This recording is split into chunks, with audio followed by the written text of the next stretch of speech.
Congratulations to Frank Warren and his team because they spanked Matchroom. Eddy Hearn's team did not even win one fight, and I thought they were gonna win the contest. I actually thought Deontay Wilder was gonna knock out Zhang. I was totally wrong, and it was Deontay Wilder, the one that got knocked out. Now, that was the main event, but the main event was the most boring fight, I believe.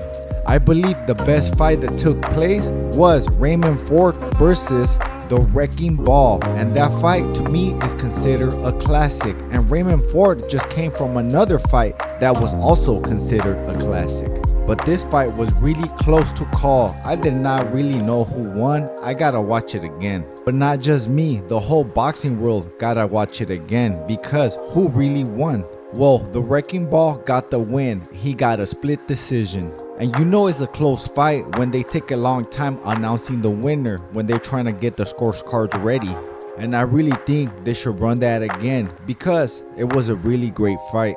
And it was way too close to call. I wouldn't even mind if it was a draw or that Raymond Ford won. It's just what you're looking at.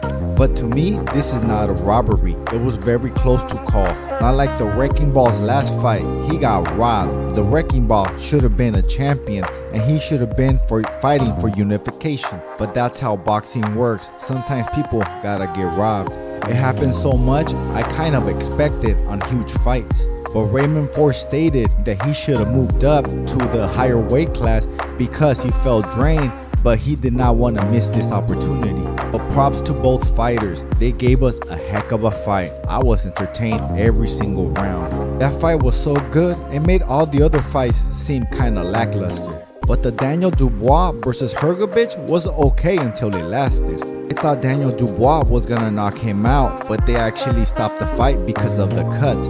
If they would have kept on going, I think he would have knocked him out. And I actually think he got saved by the bell on the last round. But where does Deontay Wilder go from here? I believe he stated that he was gonna retire if he loses another fight, and he lost pretty bad by knockout. And that is not the same Wilder anymore, the one that kept knocking everybody out. He was fighting very timid, and before he was always throwing wild shots. Now, I never really thought that Wilder was like a highly skilled fighter, but he was so wild and so confident, and he packed a lot of power that he would always knock his opponents out. But he took risk, and he actually took a little bit of risk in this fight.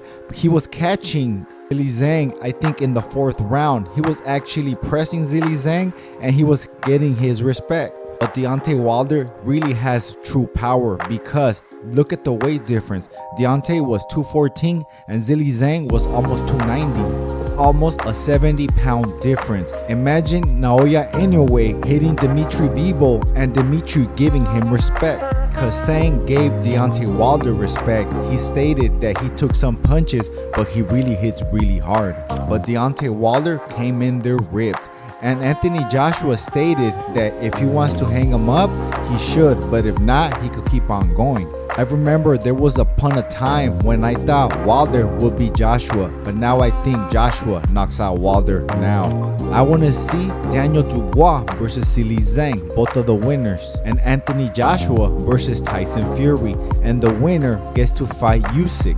Even though Anthony Joshua already lost 2 times to Usyk, but they could still run it back. But Anthony Joshua and Tyson Fury will be a huge fight, and that is Usyk's leftovers. He beat both of them. This is heavyweight boxing. Only one punch can change the outcome of the fight, because I thought Fury was beating Usyk until Usyk landed that clean shot that almost knocked him out.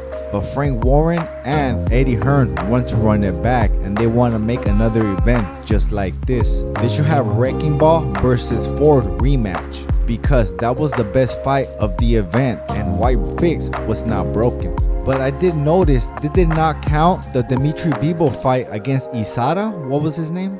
But he was pretty good. He had a lot of good moments until he got knocked out. He was giving Dimitri Bivol some fits, and I want to see him fight again. He did fight against Dimitri Bivol, the guy that beat Canelo. And there is no shame to losing to Bivol, but I hope Better Beef gets better and him and Dimitri Bivol can run it now. Hey, off topic, if Devin Haney used the same stuff that Margarito used to use to load his gloves, How hard do you think Devin Haney can hit? The only thing people cannot cheat on is having a chin. That will show. Subscribe and share the video.